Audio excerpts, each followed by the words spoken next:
Hai hai guys, kembali lagi di vlog aku, Sylvia Adelia.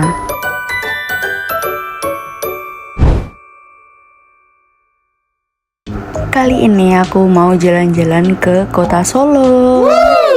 Dan ini adalah hari keduaku di Solo. Jadi ini adalah pagi hariku. Aku bangun dari jam 6, mandi, habis itu kita ke destinasi pertama yaitu Cafe Next Door. Cafe Next Door ini terletak di area Kampung Batik Lawean yang hanya 3 menit dari penginapanku. Jadi di sini kita akan foto-foto aja ya. Habis itu kita next ke Pasar Gede.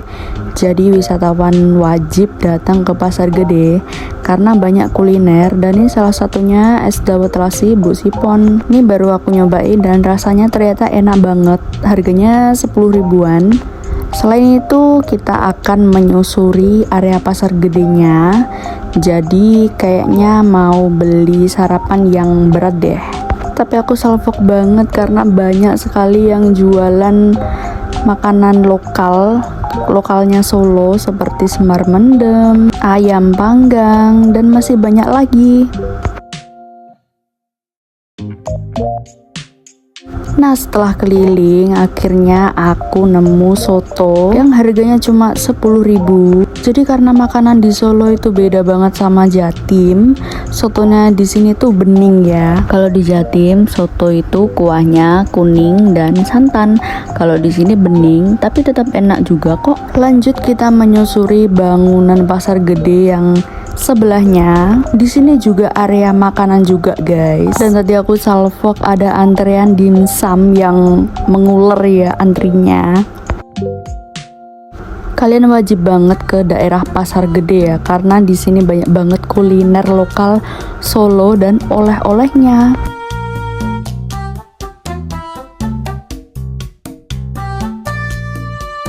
Dan next kita mau ke Pasar Triwindu. Pasar Triwindu ini digadang-gadang sebagai pusat thrifting kebaya cantik di Solo. Jadi banyak juga anak-anak muda yang excited banget mau berkain dan membeli di Pasar Triwindu ini.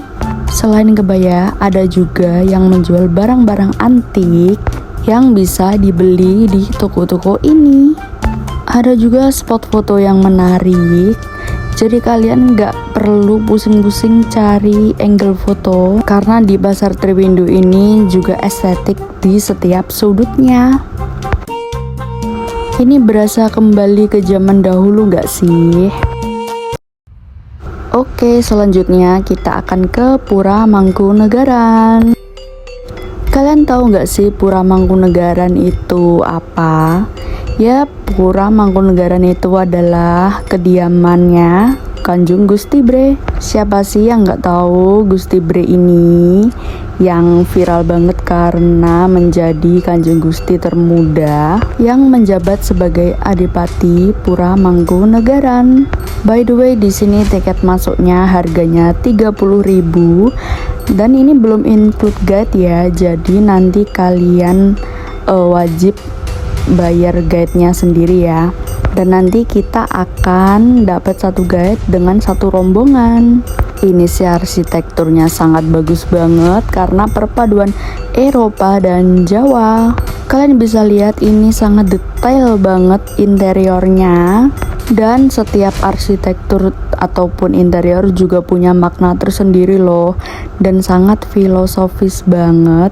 Selain itu guide-nya juga menjelaskan secara detail banget, jadi pengunjung bisa ngerti gimana sih sejarah berdirinya pura dan silsilah Adipati sampai sekarang. Kita juga dipersilahkan loh untuk mengunjungi di dalam-dalamnya ya, seperti ini.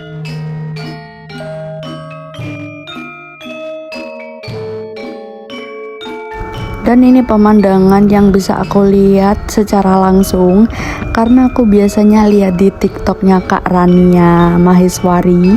Siapa sih yang nggak tahu Kak Rania? Jadi Kak Rania itu merupakan keponakan dari Kanjeng Gusti Bre. Kak Rania juga turut memperkenalkan bagaimana keindahan Pura Mangkunegaran dan kehidupan di pura ini melalui akun TikToknya juga ya. Jika kalian kesini sendiri, jangan khawatir karena guide-nya juga akan membantu memfotokan kalian juga ya. Pokoknya menurut aku guide-nya itu super ramah. Kalau saranku kalian juga wajib berkain ya kalau mau kesini, biar vibe-nya lebih dapet dan lebih sopan aja. Jadi di area Pura Mangkunegaran ini ada yang namanya restoran yang bernama Pracima Twin yang menyajikan makanan-makanan yang dimasak langsung di Pura Mangkunegaran. Tapi kita tidak ada waktu buat kesana, jadi next time aja ya.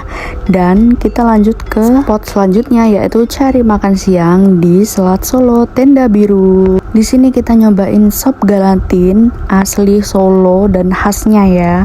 Ternyata rasanya tuh manis gurih, cenderung manis ya, tapi aku tetap suka.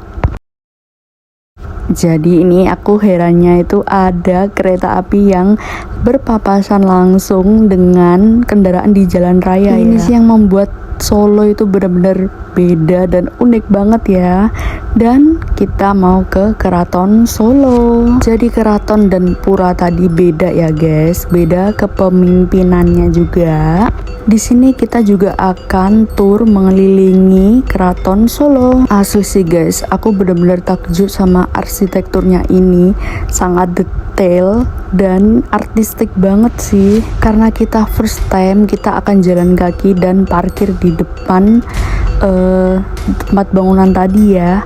Dan ini tempat loketnya. Jadi ini tiket masuknya harganya 35.000 per orang dan sudah include guide. Jadi kita tidak usah membayar guide lagi ya.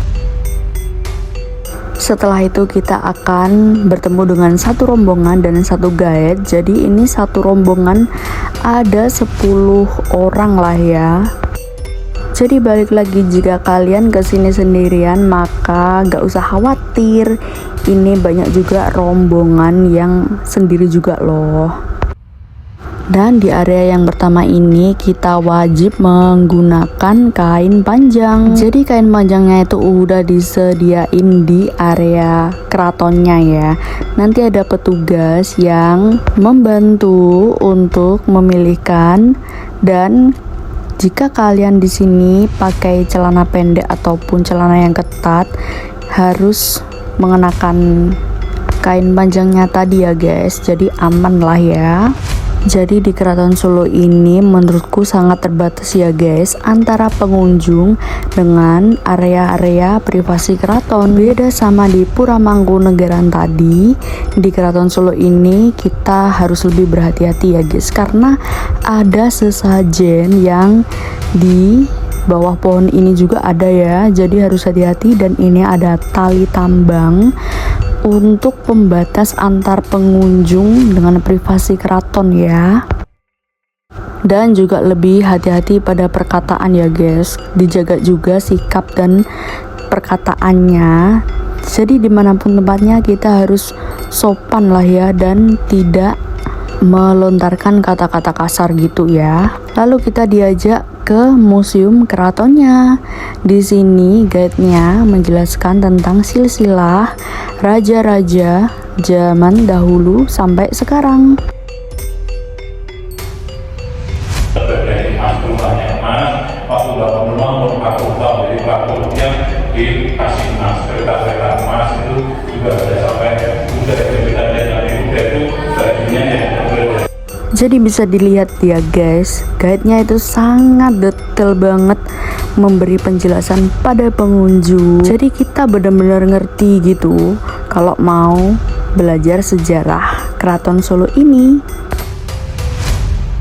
Di museum ini juga banyak banget benda-benda yang digunakan raja-raja dari raja pertama sampai raja sekarang ini. Jadi sangat dijaga banget dan diberi lemari kaca-kaca seperti itu tadi ya guys. Dan gak boleh menyentuh sembarangan ya.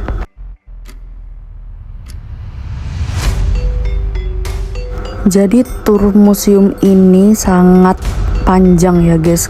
Aku sampai wow, ternyata Keraton Solo ini banyak banget sejarahnya dan sangat panjang. Jadi kalian wajib mengisi perut kalian dan jangan lupa bawa botol air karena sangat panjang ya guys turnya ini, biar tetap segar dan fokus penjelasan guide-nya.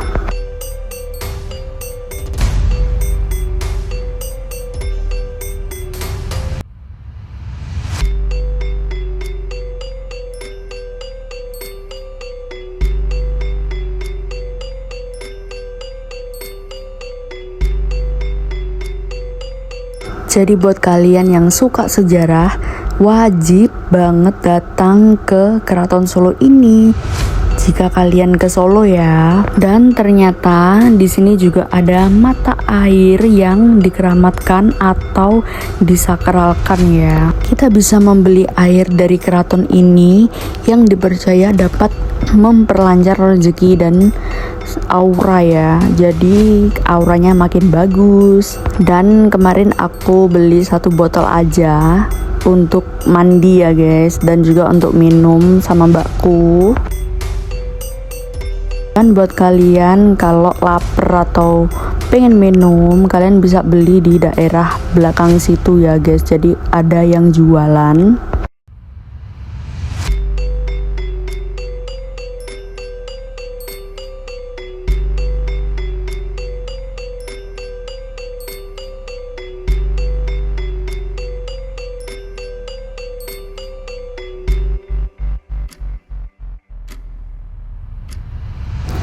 Jadi gimana guys komentar kalian mengenai Keraton Solo ini?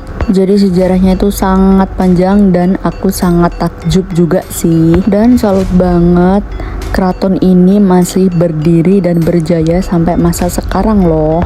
Oke guys, jadi lanjut ke video selanjutnya ya. Bye.